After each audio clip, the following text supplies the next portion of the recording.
Paalala po sa mga magulang, mainam na 1 o 2 beses kada taon, mapacheck up natin ang ating mga anak. At kapag may napansin tayong kakaiba sa ngipin ng mga chikiting, wag na po tayong mag-atubili, dapat na yung patignan yan sa dentista. Nakilala namin si Kurt. Bagamat walang iniinda, meron palang kakaibang kinakaharap na problema sa kanyang mga ngipin.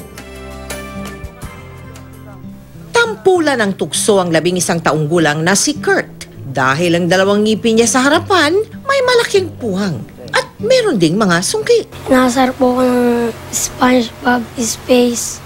Ayon sa isang oral surgeon, si Kurt ay mayroong tinatawag na mesodense. Meron siyang extra teeth dun sa gitna, pagitan ng 2 incisor niya sa harap na nag-cause ng separation. Ayon naman sa orthodontist, Until now, the cause is still unknown, but recent studies have shown that this happens because of developmental abnormalities during growth. edad 6 pataas kadalasang tumutubo ang permanenteng mga ngipin. At pagdating ng 14 na taon, dapat kumpleto na raw ang mga ito maliban sa mga bagang.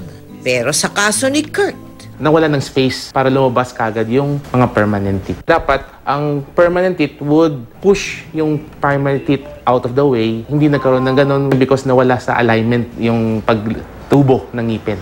wala man siya ngayong iniindang sakit sa kanyang mga ngipin. There is a possibility for retained milk teeth. Yung mga permanent niya maging impacted, pangit ang kanyang kagat.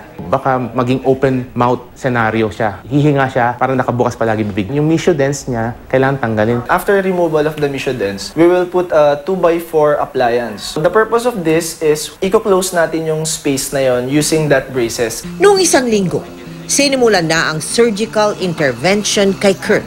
Abangan niyo po ang naging resulta ng kanyang operasyon.